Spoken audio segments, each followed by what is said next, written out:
laughing. It was so funny, and Honey was so cute. Honey's so cute. I couldn't keep it together. Justin, the engineer, was actually like, man, you need to pull it together, man. Caitlin was laughing, but Justin's like, come on, man up. But Honey's cute. Oh gosh, funny things from Ouran. I think some of my favorite funny moments actually were captured that they saved and put on the blooper reel. Like when I was doing the, you don't need to see his identification, a little Star Wars thing. I'm like, waiting for you, the Ouran Host Club will. That kind of stuff. We were doing it just for fun, and Kate was like, I need blooper stuff, and I keep forgetting to record blooper stuff. Let's do more of that. So, welcome, poor man, to our world of crap. Mess up a line. And, yeah, those were probably some of the funnest moments. But recording anything with Caitlin, she's such a she's like a little sister to me. I love her to death. And it was so much fun to work with her on this because she had such a personal love for the show.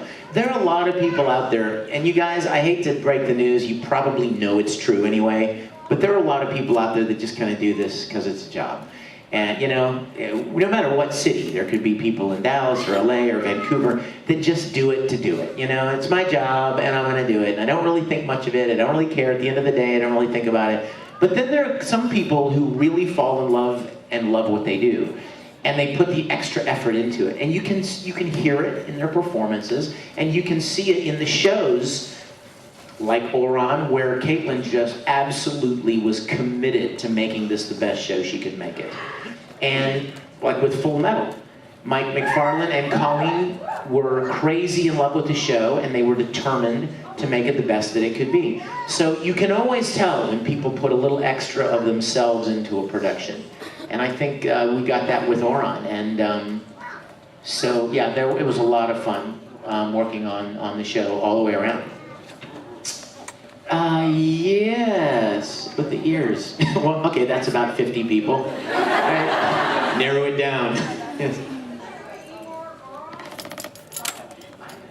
I've not heard about any more.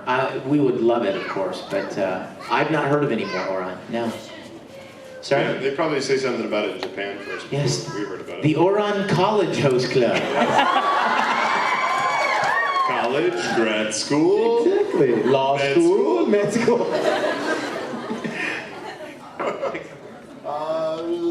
Red sleeve in the back. Speak loudly. What's your favorite blooper?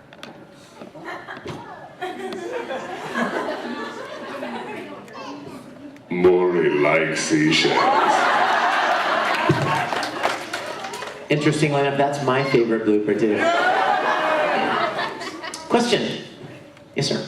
Yeah, I was wondering, even though you do the panel by yourself, the voice when you do work by yourself, is there if you could play off with somebody, who would you want to be in there with you?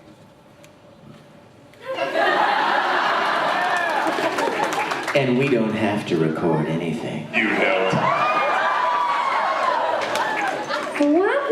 Just turn the lights out when you leave. No, you know what? A lot of us have become very good friends. And what's funny is you spend years doing shows and you never even... It's conceivable that you would never meet the people you work with. Literally. I mean, I've worked... How many of you have seen a show called D and Angel? Well, Kevin Korn, who played Daisuke, and he was a 16-year-old kid, and he had been recording several things at Funimation. And I knew his voice, I recognized his voice, but I'd never met him for years. And then we did D and Angel, and I was his counterpart, and I still had never met him. The first time I met him was when we recorded the commentary at the end of the show.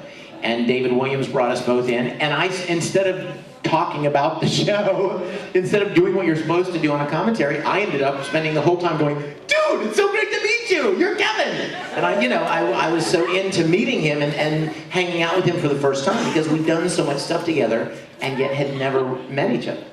And that's the way it is a lot of times. Travis and I were well into Full Metal before we actually met.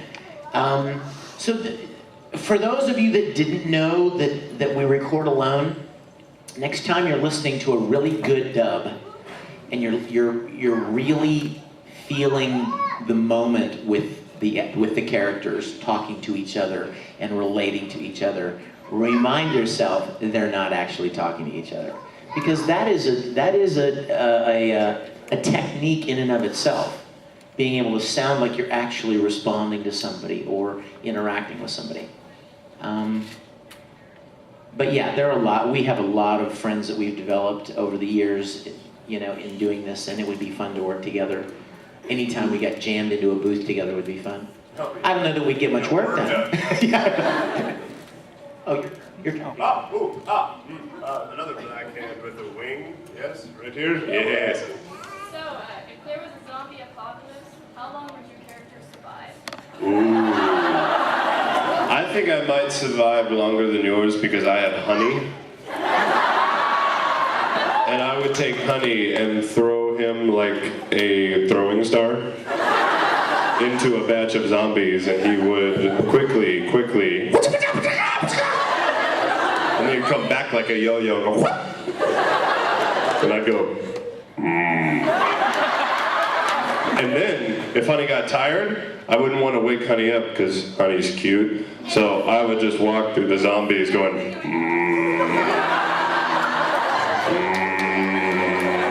they wouldn't know I wasn't a zombie. Blend in.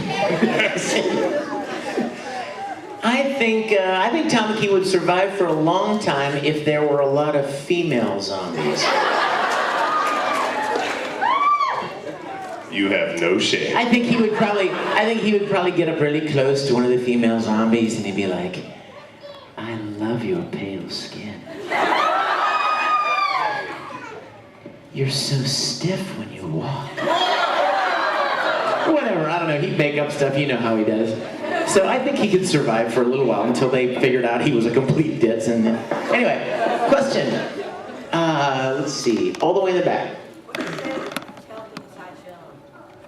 Favorite what? What's your favorite character? Oh.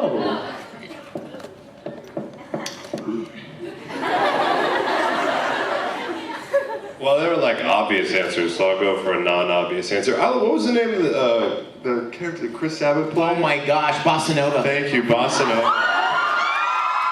Bossa Nova was awesome. Crazy! He was great. Yeah. Okay. I really loved Monica's character, Renge. Yes, Every time you would hear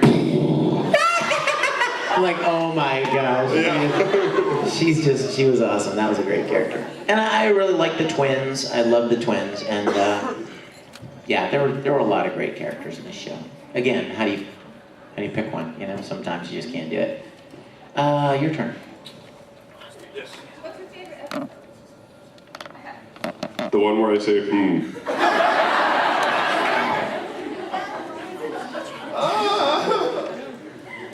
don't know. The one where Maury had like a paragraph. Yes. That one as well. My favorite is the same with all of your favorites. Yeah. No. I like the one where they were trying to make the film, where they were trying to shoot the movie. That was pretty funny. Mid-skinny. My favorite was the, I had many favorites, but I was particularly fond of the one where, with the whole backstory between Tamaki and Kyoya. Yes, with the whole Katatsu table and, you know, and, yeah, namahage, you know. Kyoya, my friend, mon ami. Yes. Oh, before I forget, can I just totally throw in a shameless plug here? I forgot to say something at opening ceremonies yesterday. A lot of you wrote me emails and asked me please to bring some of my original music CDs. I have them, I brought them for you, and I'll have them at the autograph session. So if you want some, get some. They're the cheapest CDs ever. $10, cheapo. And I'll sign them, so I'd be happy to be something nice to take home. And a lot of originals, all original songs actually, and a lot of stuff on there that you guys may have heard or seen in videos and stuff. So would love for you to have those.